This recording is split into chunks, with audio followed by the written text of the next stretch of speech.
So I thought I'd go through an email that came to me today, forwarded to me from one of our clients. They thought it looked a bit suspicious, and indeed it was. It's a phishing email.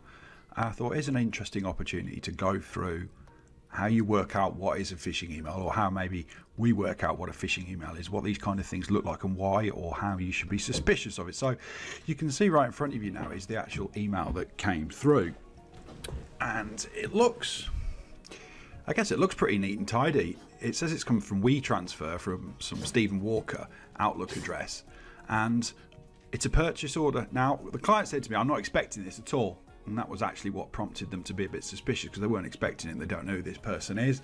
This looks like a genuine email from WeTransfer to me.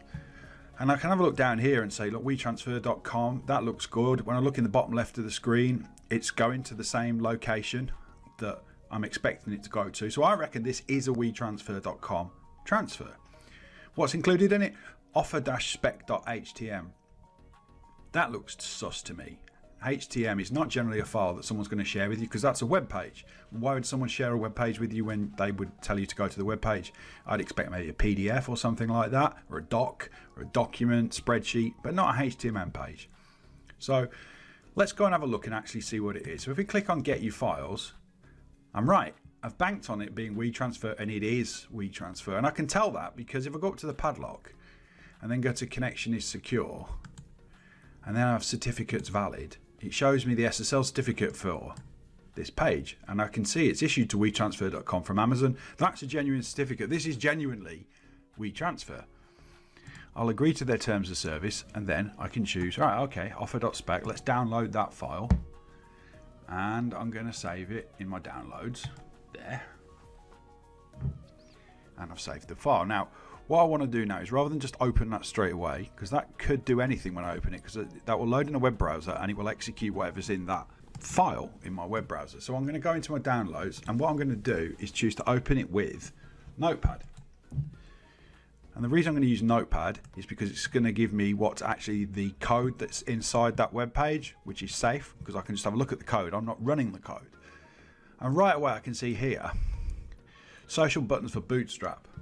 Now I've had a look at this on GitHub, and social buttons for Bootstrap is a bit of code that's on GitHub that enables you to create social buttons for logins for different social networks and different types of things. So that's what's being used here. Someone nicked the code to create themselves a web page with some logins. Now let's scroll down through all of that kind of stuff right the way down here. Let's get down towards the bottom, and we'll just go back up a little bit here at the bottom, and this is the information about logging in. You can see there's stuff here about logging into different web pages, and here's the clue one: login form action webmakers.com.br, which I think is Brazil.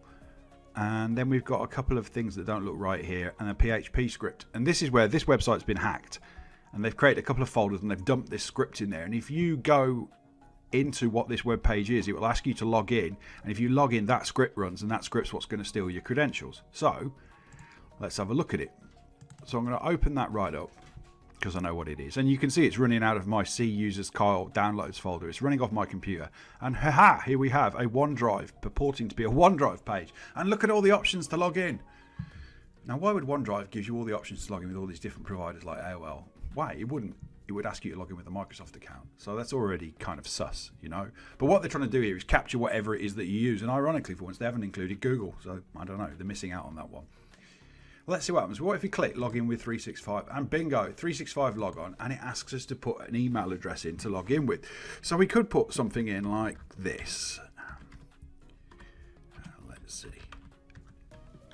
And then I'm going to put just junk in for a password, right, and click login.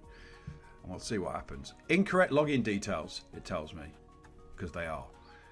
And up here we can see we're on this new page. We're actually on the internet now. We're on the hacked web page on this shared file too. This has actually been created to send you to if you put the wrong login details in. But let's see if we can put the right login details in. So I'm going to do my classic, which is dave@dave.com with some junk again for a password, and I'll click login. Now this time it's going to take us somewhere, because look, Bitwarden's kicked it. It thinks we're actually gone to a proper web page, and it takes us to this file here, which is this so-called sales proposal which might have been what you thought you were expecting with purchase order or something. It's just a dummy file that's been put there deliberately to make you think you've done the right thing. Because you can see up here, we're still on the hacked web page. And all we're on now is a PDF that's been dumped in this hacked web page. This makes you think maybe you've done the right thing. However, those credentials have been sent to the criminal, or in this case, probably a computer program that's operating on behalf of the criminal. And it's been sent to them. And now they're going to try and log into your account with those details, and then they'll lock you out.